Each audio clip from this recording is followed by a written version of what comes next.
उत्तराखंड के मुख्यमंत्री पुष्कर सिंह धामी की मानवीयता सामने आई है जब उन्होंने अपनी फ्लीट रुकवाकर सड़क हादसे में चोटिल हुए 2 युवकों का हाल जाना, साथ ही दोनों घायलों को अपनी पायलट कार से हॉस्पिटल पहुंचाया। दरअसल देहरादून में सीएम धामी एक कार्यक्रम से वापस लौट रहे थे। उसी दौरान जीएमएस रोड पर 2 स्कूटी सवार लड़के सड़क हादसे में चोटिल हो गए। सीएम धामी ने तुरंत अपनी गाड़ी रुकवाई और दोनों घायल युवकों के पास जाकर उनका हाल पूछा। इसके बाद उन्होंने अपनी फ्लीट की गाड़ियों से घायलों को हॉस्पिटल पहुंचाया।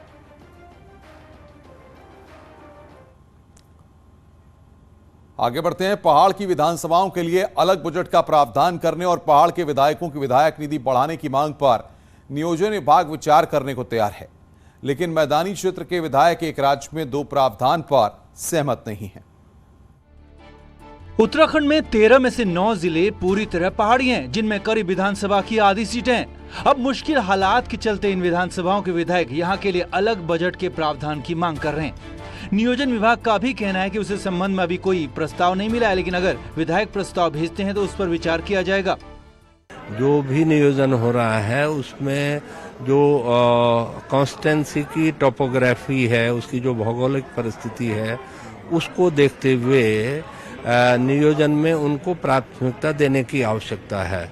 मैं पहले उनसे फर्स्ट हैंड नॉलेज ले लूंगा कि एग्जैक्टली क्या चाह रहे हैं, फिर सरकार में उचित स्तर पर विचार विमर्श करते हुए उचित निर्णय लिया जाएगा। मैदान की विधानसभा से आने वाले कुछ विधायक इस कॉन्सेप्ट का ही विरोध कर रहे हैं। उनका कहना है कि समस्याएं मैदान की विधानसभाओं में भी कुछ कम नहीं है। इस बहाने एक राज्य में 2 नियम नहीं हो सकते।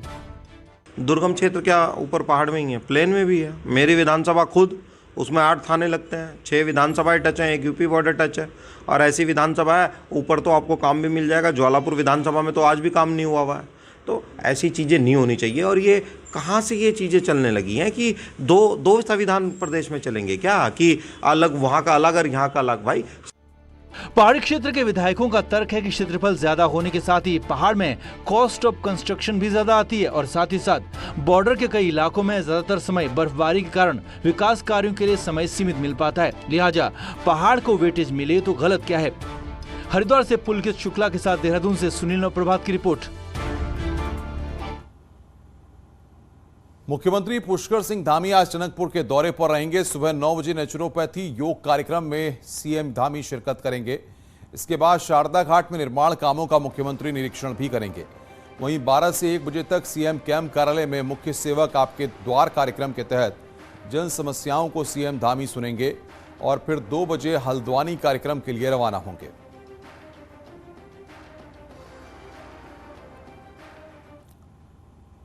ज्योतिष पीठ के शंकराचार्य अभिमुक्तेश्वरानंद ने कहा है कि भारत में रहने वाले मुसलमानों को पाकिस्तान चले जाना चाहिए। जब हिंदू और मुसलमानों का बंटवारा हुआ था तो उन्हें अलग देश पाकिस्तान मांगा था। इस आधार पर उन्हें पाकिस्तान चला जाना चाहिए।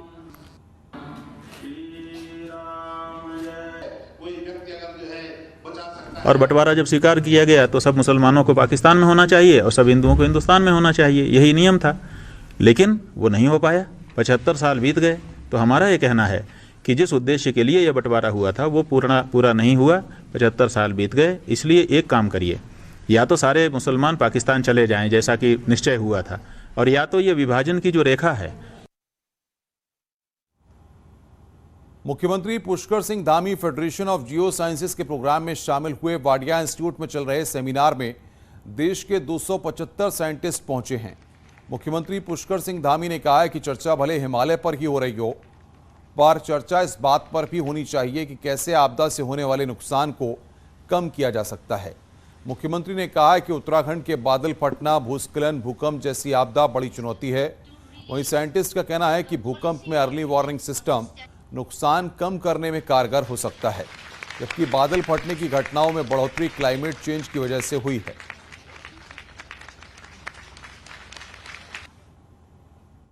साथ ही साथ जो भूकंप भी जो है हमारे लिए चुनौती है, उन सब पर भी चर्चा करें। उस पर बचाव के क्या रास्ते हो सकते हैं, पहले हमको कैसे जानकारी मिले जिससे कि नुकसान को कम किया जाए, लोगों के जीवन को बचाया जा सके और ज़्यादा मात्रा में होने वाली हानि को कम किया जा सके। क्लाइमेट चेंज काफ़ी ग्लोबल वार्मिंग है। ग्लोबल वार्मिंग में क्लाइमेट चेंज हुआ है, जिससे कि गर्मी बढ़ी है। गर्मी बढ़ने से कहीं कहीं बहुत सारी बारिश ज़्यादा बढ़ जा रही है, कहीं बारिश कम हो रही है। जो फिजिकल, केमिकल, जियोटेक्निकल चेंज आता है वो चेंज हम पता सकते हैं। तो उसके कुछ जो signal before that earthquake takes place उसको हम प्रिकर्सर इवेंट्स बोलते हैं। वो प्रिकर्सर इवेंट्स को हम स्टडी करते हैं और उससे थोड़ा सा हमको अंदाज पड़ता है कि अभी इस रीजन में अर्थक्वेक आने का संभावना है। मुख्यमंत्री पुष्कर सिंह धामी के खटीमा पहुंचने पर स्थानीय लोगों ने सीएम का स्वागत किया। सीएम धामी ने कहा कि उत्तराखंड देवभूमि है, उनकी सरकार धर्मांतरण कानून को लेकर कड़े कानून ला रही है। वहीं 18 नवंबर को सीएम अपनी विधानसभा चंपावत के टनकपुर दौरे पर हैं। सुबह 9 बजे नेचुरोपैथी योग कार्यक्रम, उसके बाद 11:40 में शारदा घाट में निर्माण कार्यों का सीएम निरीक्षण करेंगे।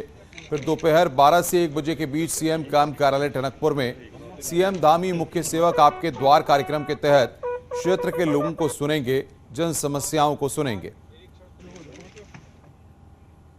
उत्तराखंड देवभूमि है और देवभूमि के अंदर मतांतरण, धर्मांतरण पूरी तरह से इस पर प्रतिबंध होना चाहिए और इसलिए हमारी सरकार ने निर्णय लिया है कि इस पर हम सख्त कानून बनाएंगे और कठोर से कठोर सजा का प्रावधान भी करेंगे। हल्द्वानी का एक घर इन दिनों रहस्यमयी बना हुआ है क्योंकि घर में आग लगने की अजीबोगरीब घटनाएं हो रही हैं। हालात ऐसे हैं कि घर के लोग पानी की बाल्टियां भरकर सो रहे हैं। देखिए रिपोर्ट।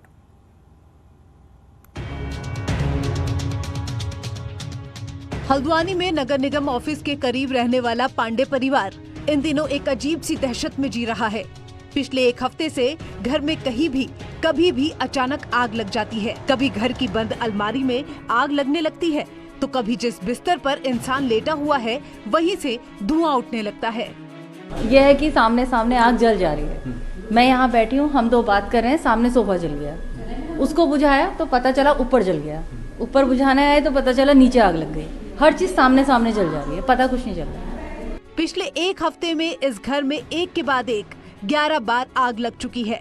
शुरुआत में पांडे परिवार को लगा कि कहीं अर्थिंग की वजह से मकान में आग तो नहीं लग रही, जिसके बाद मकान में बिजली विभाग ने अर्थिंग का भी काम कर दिया। यहाँ तक कि पुराने बिजली के कनेक्शन तक को काट दिया। लेकिन इसके बावजूद कभी बंद कूलर में आग लग रही है तो कभी आंगन में सूखने वाले कपड़ों में आग लग जाती है। ये सब देखकर पड़ोसी भी हैरान हैं। तो ये कर रहे हैं, अभी जैसे आइडियल वाले आए, उन्होंने कहा आपके वहाँ अर्थिंग नहीं है, उस वजह से होता हो तो हम मकान की अर्थिंग करा रहे हैं। और आज नीचे जैसे पोर्शन की अर्थिंग कराई थी, उसके बावजूद एक तार में मैक्सी लटकी थी मदर की सुखाने के लिए, उसमें आग लग गई। और ज़्यादातर केस में आग में क्या हो रहा है, जहाँ पर लग रही प्लास्टिक का इन्वॉल्वमेंट जरूर है। हम खुद स्वयं मौजूद थे यहाँ पे और कमरे के अंदर कोई नहीं था। कुछ मैंने इनके बेड भी, सोफे भी मैंने किनारे कर दिए थे। जब हम लोग नीचे चले गए तो सोफे हमने किनारे कर दिए थे, तो वो सोफे में भी आग लग चुकी। पांडे परिवार को समझ नहीं आ रहा कि आखिर उनके घर में ये क्या हो रहा है।